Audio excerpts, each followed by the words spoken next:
CNE news में आप सभी का स्वागत है और अब लेते हैं खबर विशेष की ये खबर। आज हम बात करेंगे सुरेंद्र सिंह जो पूर्व मेयर हैं और चंडीगढ़ कांग्रेस के उपाध्यक्ष हैं। सबसे बड़ी बात है कि ये मनी माजरा के रहने वाले भी हैं और मनी माजरा में ही 19 या 21 एकड़ ज़मीन है जिसको नगर निगम बेचने की तैयारी में है। इसी को लेकर के हम इसको समझने के लिए आए क्योंकि इनका प्रॉपर्टी का भी काम है और क्या है इस प्रॉपर्टी में, कहाँ पे दूध है, कहाँ मक्खन है, कहाँ मलाई है, शहद कहाँ है, इसको लेकर के भी इनसे समझने की हम कोशिश करेंगे, जिसकी लड़ाई फ़िलहाल चल रही है भाजपा के कुछ लोगों में और कांग्रेस और आम आदमी पार्टी के पार्षदों में। सुरेंद्र जी, यहाँ पे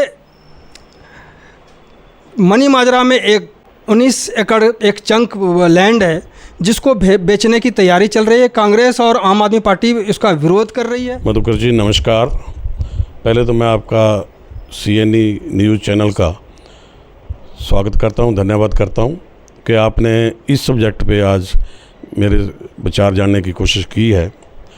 सबसे पहले मैं बताऊंगा कि ये जो जगह कारपोरेशन बेचने की प्लानिंग कर रहा है, ये पॉकेट नंबर 6 है मनी मारे की लैंड है और इसमें कारपोरेशन ने 5 चंक बनाए हैं, टोटल 5 चंक में 7.7 एकड़ जगह है जिसको नगर निगम बेचना चाहता है। ये जगह बेच के मैं समझता हूँ जो कारपोरेशन की बैंक्रप्सी है, टोटल पैसे ही ख़त्म है, तनख्वाह लोगों को देने के लिए पैसे नहीं है मुलाजिमों को, शायद उसको दूर करना चाहते हैं। तो ये जो जगह है इसमें मैं 2-3 सजेशन बड़े सीरियस पहले भी दिए थे, अब भी दूंगा।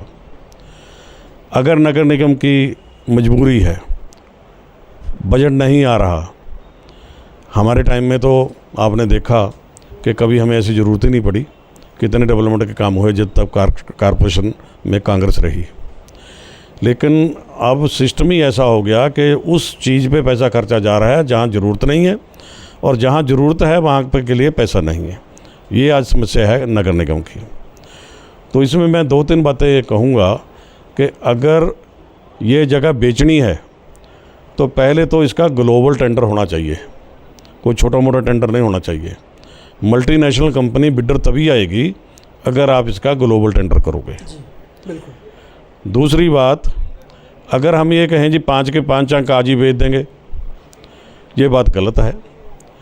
कम से कम ज़मीन बेचनी चाहिए ताकि उसमें कंपटीशन बढ़े और बड़ी कंपनियाँ आए। 2 या 3 पीस ज़्यादा से ज़्यादा 5 में से बेचने चाहिए। और उसमें एक बात बहुत ज़रूरी है, आपने देखा कि मोहाली में 16 मंजिले मल्टी स्टोरी फ्लैट बन रहे हैं, यानी फ्लैट के लिए जाएगी जगह। पंचकुला में भी ऐसा है, आपने देखा पंचकुला के साथ रामगढ़ के साथ कितने मल्टी स्टोरी फ्लैट बन गए। लेकिन चंडीगढ़ में क्यों नहीं? ये कहते हैं चंडीगढ़ की डिक्ट ऐसी नहीं, हमारे चीफ आर्किटेक्ट इसकी ड्राइंग नहीं देते। लेकिन मैं एक मिसाल देना चाहता हूँ कि जब गवर्नमेंट ने कुछ चीज़ बनानी होती है तो ये बात आड़े नहीं आती। अगर ली कारपोरेटर खुद civil secretariat Punjab, civil secretariat Haryana 11 मंजिला बना सकते हैं तो इनको क्या प्रॉब्लम है? ये 4 मंजिले पे क्यों रुक गए? जितनी मंजिल आप ऊपर बढ़ाओगे कम से कम भूमि उसमें यूज होगी और लोग ज़्यादा बसेंगे, आपकी बिड ज़्यादा आएगी। दूसरा, इसको फ्री होल्ड करना बहुत ज़रूरी है। लीज होल्ड बिडर नहीं आते। मेरे को पीछे थोड़ा पता चला है कि जो रेजिडेंशियल एरिया है फ्लैट का वो तो शायद ये फ्री होल्ड करेंगे और जो कमर्शियल है उसको लीज होल्ड करेंगे। ये लीज होल्ड वाला जो कलंक है ना, ये भी ख़त्म होना चाहिए। बिड तभी बढ़िया आएगी अगर आप इसको फ्री होल्ड करोगे। इस सवाल उठता है कि बाद में क्या होगा नहीं होगा, वो तो बात की बात है सुरेंद्र जी। सबसे बड़ी बात है कि जो बेचने का तरीका है उसी को लेकर के लड़ाई हो रही है। कांग्रेस और आम आदमी पार्टी चाहती है कि जो 19 एकड़ का जो चंक है वो कंप्लीट किसी डेवलपर को बेचे। वो जो नॉर्म्स है चंडीगढ़ प्रशासन का, उस नॉर्म्स को फॉलो करते हुए वहाँ पर बेचे जाएं या मकान बनाए जाएं। दूसरी बात है कि आप ज़मीन बेच करके नगर निगम को कितने दिन तक चलाएंगे? क्या इसके बाद और भी नगर निगम के पास कहीं ज़मीन है कि अगर ज़रूरत पड़ी तो उसको भी बेचेंगे? ये नगर निगम के पास चंडीगढ़ में तो शायद कुछ नहीं, लेकिन मनी माजरा में मैं कह सकता हूँ कम से कम 10,000 करोड़ की ज़मीन अभी भी पड़ी है। प्लानिंग होनी चाहिए, प्लानिंग बेस्ट से बेस्ट होनी चाहिए। ये जो बात आपने ठीक कही कि अगर हम 17 की 17 एकड़ 19 एकड़ इकट्ठी बेचते हैं तो बहुत बड़े डेवलपर आएंगे, मल्टीनेशनल कंपनी आएंगी। वो भी ठीक बात है, कोई बुरी बात नहीं है, होना चाहिए। लेकिन उसमें प्लानिंग आप क्या दे रहे हो? अगर उसको ये कहते हो कि आपने तो 4 मंजिल से ज़्यादा बनानी नहीं, आपने कमर्शियल बनाना तो फ्री होल्ड नहीं करेंगे, हम लीज होल्ड करेंगे, तो उसमें बिडर कम होगा, भूमि चली जाएगी, नगर निगम को पैसा उतना नहीं आएगा। आपको लगता है कि सिर्फ 7.7 एकड़ ही ज़मीन बेच करके पैसे लें? 19 एकड़ जब है और उसमें ग्रीन बेल्ट और भी तरह की चीज़ें उसमें बनाने हैं, तो आखिरकार एक डेवलपर को क्यों न पूरी ज़मीन दी जाए? इसको लेकर के आप क्या तर्क देंगे? अगर और भी ज़मीन है तो इसको छोड़ दिया जाए, जो अब और भी ज़मीन है उसको सुझाएं आप लोग, क्योंकि आप पूर्व मेयर भी रह चुके हैं, आप टेक्निकल बात को भी समझते हैं। अगर और भी जगह है, छोटी ज़मीन है, तो क्यों ना उसको बेच करके और इस तरह से डेवलप किया जाए? मैं जैसे पहले कहा, यही पॉकेट नहीं है, हमारी पॉकेट नंबर 4 है, उसमें भी ज़मीन पड़ी है। पॉकेट नंबर 11 है, उसमें ज़मीन पड़ी है। पॉकेट नंबर 8 है, उसमें ज़मीन पड़ी है। पॉकेट नंबर 2 और 3 में पड़ी है। बहुत ज़मीन है मनीमारा में। तो ये इसका प्लॉट जो है वो कितने कितने एकड़ का है, कुछ आइडिया हो आपके पास? ये देखो, टोटल जो 6 नंबर पॉकेट की आप बात कर रहे हो, ये 7.7 एकड़ 5 पीस हैं। इसमें से कोई 1.5 एकड़ का बना दिया होगा, कोई 2 एकड़ का बना दिया होगा, इतना का हो सकता है। बाकी सर्कुलर एरिया होता है, बीच में रोड निकल जाती है, आपस में उनकी डिवीज़न भी होगी एक दूसरे से। तो 5 अलग अलग डिवाइड करेंगे ना बॉस? अगर छोटी छोटी जगह और भी है मनी माजरा में, तो फिर उसी को क्यों ना बेचा जाए? फिर तो इसको भविष्य के लिए रहने दें, जब भुखमरी आएगी उसके बाद ये बेच देंगे। भुखमरी तो बीजेपी ने नगर निगम में आज भी ला रखी है। कभी ऐसा हुआ कि कमिश्नर को मजबूर होकर मुलाजमों के पेंशन फंड से 70 करोड़ रुपया निकाल कर मुलाजमों को तनख्वाह देनी पड़े? ये हुआ है नगर निगम में। इस ज़मीन का क्या औचित्य है बेचने का? मैं इसी में कुछ ना कुछ खोजना चाहता हूँ, और हमें लगता है आप कुछ ना कुछ इसमें खोज के निकालेंगे भी। देखो, मेरी सजेशन तो यही होगी कि कम से कम भूमि बेचें, ज़्यादा से ज़्यादा उनको स्टोरी अलाउ करें। 16 मंजिला मोहाली में अलाउड है, 16 मंजिला इधर पंचकुला में अलाउड है, तो आप क्यों नहीं करते? क्यों चंडीगढ़ को एक रस्से से बांध रखा है कि 4 मंजिल से ऊपर नहीं होगा? चंडीगढ़ में मिसाल सामने है, सेक्रेटेरिएट है 11 मंजिला सामने है, वो बना हुआ है। तो ये जितनी स्टोरी आप बढ़ाओगे उतना यूज़ होगा, उतनी बिड ज़्यादा आएगी। इनकी कंडीशन बड़ी सख्त हो जाती हैं। और रही बात आप दूसरी जो बाकी लैंड है, इकट्ठे टोटल सारी ज़मीन बेच दो, या तो सारे के सारा 19 एकड़ चंक बेच दो, वो ठीक है बात, वो बहुत बड़ा बिल्डर आ जाएगा, मल्टीनेशनल बिल्डर आएगा। अगर आप 2 एकड़ 1.5 एकड़ का चंक बेचोगे, उसमें बहुत बड़ी कंपनी नहीं आने वाली। अब जैसे मेरे टाइम में मैंने बिड की थी इसकी, आपने देखा है पॉकेट नंबर 2 में जो उपल मार्बल आर्क है, ये 5.3 एकड़ जगह है। तो इसकी उस टाइम 108 करोड़ बिड आई थी, 2006 की बात है। तो उस हिसाब से देखो इसकी कितनी आएगी। तो मेरे कहने का मतलब ये है, पहले भी जो ज़मीन बेचा गया है उसमें कहा जाता है कि पूरे जितनी ज़मीन थी वो डेवलपर को दे दिया गया, उन्होंने डेवलप किया। यहाँ क्या मजबूरी है कि आप 11 एकड़ तो डेवलप कर ली, इसको नगर निगम में उसको डेवलप करके देने की तैयारी में है, और सिर्फ 7.7 में ही आप मकान बना कर या प्लॉट बना करके बेचेंगे? ये थोड़ा सा समझाने की कोशिश करें। इस चीज़ का मैं सख्त विरोध करता हूँ। जितना चंक किसी प्राइवेट डेवलपर को दे दिया, उसका इंटरनल पार्ट, चाहे वो कमर्शियल है चाहे वो रेजिडेंशियल है, उसका डेवलप करना बिल्डर का अपना काम है, उसके अपने फाइनेंस लगेंगे, उसमें नगर निगम का 1 पैसा भी नहीं लगेगा। अगर नगर निगम लगाएगा वो गलत कर रहा है, ये नहीं होना चाहिए। हम कहें जी उसको तो हम ट्यूबवेल लगा के भी देंगे, हम उसको तो सड़कें निकाल के भी देंगे, हम उसको ग्रीन बेल्ट भी बना के देंगे, ये बात गलत है। सीवरेज तो चलो बाहर आउटर देना, अंदरला उनका है, उसको आउटर कनेक्शन सीवरेज की लाइन वो देना है, वो तो प्राइमरी चीज़ है, नगर निगम देगा। लेकिन अगर हम ये कहते हैं हम तो अंदर भी सीवरेज डाल के दे देंगे, ये ऐसी बातें गलत हैं। जो डेवलपमेंट करनी है इंटरनल पार्ट की, वो टोटल उस डेवलपर ने करनी है जिसने वो बिड देनी है। आप मनी माजरा के निवासी भी हैं, कांग्रेस पार्टी से उपाध्यक्ष भी हैं, और पूर्व मेयर भी रहे हैं, और पूरी तरह से सब कुछ समझते हैं। क्या यही अपनी समझ गवर्नर साहब को समझाने की कोशिश करेंगे, जो एडमिनिस्ट्रेटर चंडीगढ़ के हैं उनको ये समझाएंगे कि इसको किस तरह से पूरे चंक में अगर हम देते हैं क्या फ़ायदा है, अगर हम उसको पीस बना करके देते हैं तो उसका क्या नुकसान है? क्या इसको समझाएंगे आप गवर्नर को? क्योंकि यहाँ समझाने वाला कोई नहीं है। मैंने एक लेटर आज से कम 4 महीने पहले गवर्नर साहब को भेजा था, चीफ सेक्रेटरी साहब को भेजा है, कारपोरेशन को भी आया। उसमें मैंने यही कहा था जो बातें मैं अब कह रहा हूँ कि एक तो ग्लोबल टेंडर करो, एक कम से कम ज़मीन बेचो और उसको आप मल्टी स्टोरी बनाओ, 4 मंजिल पे रिस्ट्रिक्ट मत करो। अगली बात, उसको फ्री होल्ड करो। अगर आपने पैसे की कमाई करनी है तो इस तरीके से पैसा आएगा। अगर आप अपना डंडा उसमें कायम रखोगे, हमने तो लीज होल्ड करना है, हमने तो ये कंडीशन करनी है, वो पैसा नहीं आएगा। बिड तभी आएगी अगर आप उसको फ्री होल्ड करोगे और मल्टी स्टोरी करोगे। कम से कम किस्तों में बेचनी चाहिए। ये नहीं कि हमारे घर में 100 रुपया है, हम 100 का 100 आज ही लगा दें, कल को क्या करेंगे? कल क्या करेंगे? एक और बहुत बड़ी बात है जो कि हमें लगता है कि गवर्नर को भी पता नहीं होगा, चीफ सेक्रेटरी को भी पता नहीं होगा, कि हमें लगता है कि दर्जनों ऐसी दुकानें, हो सकता है कि सैकड़ों की संख्या में भी ना हो, जो दुकानें बनी हुई है, जो विकास नगर, मौली जागरा, 41 सेक्टर यहाँ पे, उसके बाद सेक्टर 17 में कुछ 40-50 दुकानें यहाँ पर हैं। कभी भी नगर निगम ने या प्रशासन ने इस पर फोकस नहीं किया। ज़मीन बेचने पर जितना फोकस है उतना ही फोकस जितनी दुकानें खाली पड़ी हैं, जो बना करके कमीशन खा के चले गए लोग, अगर उसको बेचने की कोशिश करते तो हमें लगता है कि कुछ ना कुछ राहत मिलती और बड़ी राहत मिलती। ये आपने बिल्कुल ठीक कहा। बहुत सी दुकानें हैं, अंडरपास में दुकानें पड़ी हैं, 17 सेक्टर में पड़ी हैं। मौली जागरा, विकास नगर, मौली जागरा विकास नगर में है, जो 17 से 22 का अंडरपास है उसमें है। बहुत सी दुकानें हैं। ये सोचते हैं उनकी हम ऑक्शन करें, सेल करें। सेल पे शायद उतना ना आए। कारपोरेशन को चाहिए कि एक परमानेंट इनकम बनाए, उनको रेंट पे दे दें। रेंट आएगा, रेगुलर इनकम बनेगी कारपोरेशन की। क्यों नहीं रेंट पे देते? अगर सेल पे आपकी बिड नहीं आती, सेल पे भी कारण वही है, आप लीज मनी ले देते हो, ऑक्शन प्राइस इतनी रख देते हो कि बिड नहीं आती, ऑक्शन फेल हो जाती है। तो ये रीजनेबिलिटी होनी चाहिए। आप रेंट पे दे दो, एक परमानेंट इनकम बनेगी और सारी की दुकानें आपकी रेंट पे चली जाएंगी।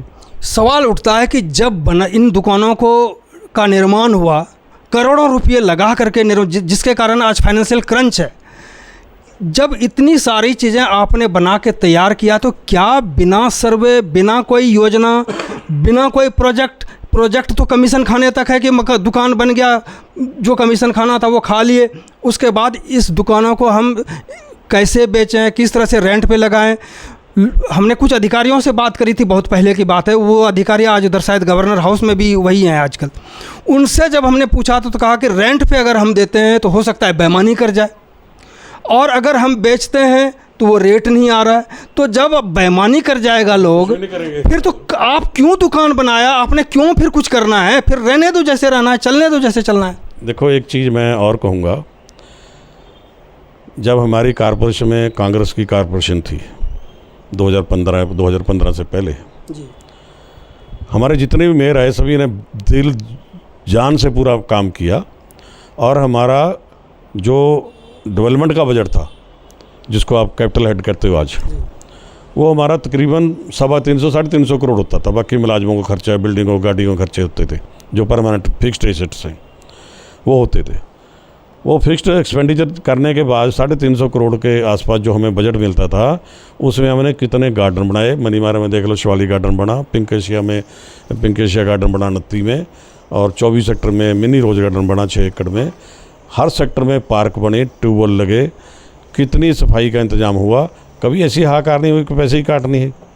आज कारपोरेशन ये क्लेम करती है, पीछे मेयर मैडम ने बजट पेश किया कि हमारा जी 850 करोड़ के करीब डेवलपमेंट का बजट है, कैपिटल हेड है। तो अगर 850 करोड़ बजट आपका है तो काम क्यों नहीं हो रहे? सड़कें क्यों इतनी टूटी पड़ी हैं? क्यों ट्यूबवेलों का पानी खत्म, ड्राई हो रहे हैं, ट्यूबवेल नए ट्यूबवेल नहीं लग रहे? क्यों नहर का पानी नहीं आ रहा? यहाँ 24 घंटे का प्रोजेक्ट आपका क्यों फेल हो गया? कौन से नई सड़क बनी, कौन सा नया पुल बना, कौन सा नया गार्डन बना? 2014 से लेकर आज तक देख लो क्या हुआ। 10 साल किरण खेर जी रही। टोटल मैं समझता हूँ टोटल लॉस हुआ चंडीगढ़ का। कोई डेवलपमेंट नहीं। कोई एक कैपिटल प्रोजेक्ट ऐसा बड़ा प्रोजेक्ट बता दो जो उस समय शुरू हुआ हो। आज के भी जो सांसद हैं तो हमने तो नहीं देखा कोई बहुत बड़ा प्रोजेक्ट लेके आ रहे हैं। ऐसा है, मनीष तिवारी जी बहुत मेहनत कर रहे हैं, बार बार पार्लियामेंट में। मेहनत तो रोड पर भी हम देख रहे हैं, गार्डनों में भी देख रहे हैं, और भी जगह देख रहे हैं। नहीं, सुनो, पार्लियामेंट में आपने देखा कितना उन्होंने बीजेपी का झूठ नंगा किया। जो नंगा क्या ये आपके पास या शहर के पास ये पहले से जानकारी नहीं थी क्या? उन्होंने दी जानकारी? ये जानकारी जो उस टाइम की नगर निगम की थी ना, या उस टाइम की एमपी थी, वो तो कहते हैं बहुत डेवलपमेंट कर रही है। डेवलपमेंट तो लोगों के सामने है, देख ली लोगों ने कितनी डेवलपमेंट। जो उन्होंने जानकारी दी है पार्लियामेंट में क्वेश्चन उठा करके, वो तो जानकारी पहले से है लोगों के पास। पहले से नहीं थी। बीजेपी ने कहा, मेंबर पार्लियामेंट ने खुद लड्डू बांटे, किरण खेर जी ने, अरुण सूद जी ने लड्डू बांटे कि जी हमने कॉलोनियों को मालिकाना हक दे दिया। मालिकाना हक मिल गया। जब पार्लियामेंट में मिनिस्टर ने जवाब दिया, ये कहा जी हमने कभी किया ही नहीं मालिकाना हक का फैसला। और दूसरा मेट्रो का ले लो, पवन बंसल जी के टाइम मेट्रो का प्रोजेक्ट हो गया था, और उसके बाद किरण खेर जी ने ठप कर दिया। बहुत नेसेसिटी थी उसकी, कितने लोगों को, हज़ारों को रोज़गार मिलता, डेवलपमेंट होती, वो प्रोजेक्ट ठप हुआ। तो अब ये शोर मचा रहे हैं, लेकिन अभी तक सेंट्रल गवर्नमेंट क्या कह रही है मिनिस्टर कि हमें तो अभी तक इन्होंने कोई स्कीम ही नहीं भेजी, अभी तक DPR नहीं आई। अंतिम सवाल हमारा कि आखिरकार इस ज़मीन को लेकर के जो बेचने की तैयारी हो रही है, जिसको लेकर के लड़ाई झगड़े भी चल रहे हैं, एक चीज़ और इसमें हम जानने की कोशिश करेंगे। सुरेंद्र जी, आप मेयर रह चुके हैं, जिस तरह से इस ज़मीन वाले एजेंडे को, बेचने वाले एजेंडे को पास किया गया उस दिन, और V3 के आड़ में सभी आम आदमी पार्टी कांग्रेस के जो पार्षद थे इनको सदन से बाहर निकाल दिया। उसके बाद फिर इस ज़मीन वाले एजेंडे को पास किया गया, और फिर जो इन एंटिसिपेशन जो किया गया वहाँ पे, इसमें क्या जल्दीबाजी रही होगी जो कि भाजपा के पार्षदों ने उसी दिन सब कुछ कर दिया? देखो, वो जैसे हमारे कांग्रेस के पार्षद, आम आदमी पार्टी के पार्षद, उनको ज़बरदस्ती मार्शलों के जरिए बाहर निकाला गया, वो बिल्कुल गलत था, लोकतंत्र की हत्या थी। और बीजेपी ने बिल्कुल उसमें, मैं कहूँ, बहुत बड़ा धक्का किया लोगों के साथ, गलत किया है, ऐसा नहीं होना चाहिए। पीछे हाँ, और उन्होंने ये सोचा कि इनको बाहर निकाल दो, पीछे से मर्जी से पास कर लेंगे, जो मर्जी कर देंगे, फिर हाथ खड़े करके पास है करके पास कर दिया। लेकिन मैं फिर उसमें एक और बात कहूँगा, हमारे कांग्रेस के प्रधान HS लक्की जी ने भी बात कही। मैं उसमें एक चीज़ और जोड़ना चाह रहा हूँ कि जो एजेंडा पास करने संबंधित जो मिनट्स था, उसको भी उसी दिन उसी टाइम पास किया गया। ये इन एंटिसिपेशन की बात मैं ये कह रहा हूँ। मिनट्स अगर पास किए हैं तो टोटली कॉर्पोरेशन के एक्ट के खिलाफ है। मिनट्स एक मीटिंग के दूसरी मीटिंग में कन्फर्म होते हैं, ऐसे मिनट्स ना बनते हैं ना कन्फर्म होते हैं, हाउस ही कन्फर्म करता है। तो ये कब क्या होगा कि अभी पास किया, अभी मीटिंग के मिनट्स कन्फर्म हो, कैसे हो सकते हैं? कोई प्रोविजन ही नहीं ऐसे एक्ट, कहीं भी देख लो आप। एक मीटिंग के मिनट्स जाते हैं, सभी को सर्कुलेट होते हैं, और उसमें काउंसलर अपने विचार देते हैं। किसी ने को अमेंडमेंट करनी, किसी ने को कहा था नहीं रिकॉर्ड हुआ, वो रिकॉर्ड करवाते हैं, उसके बाद मिनट्स पास होते हैं।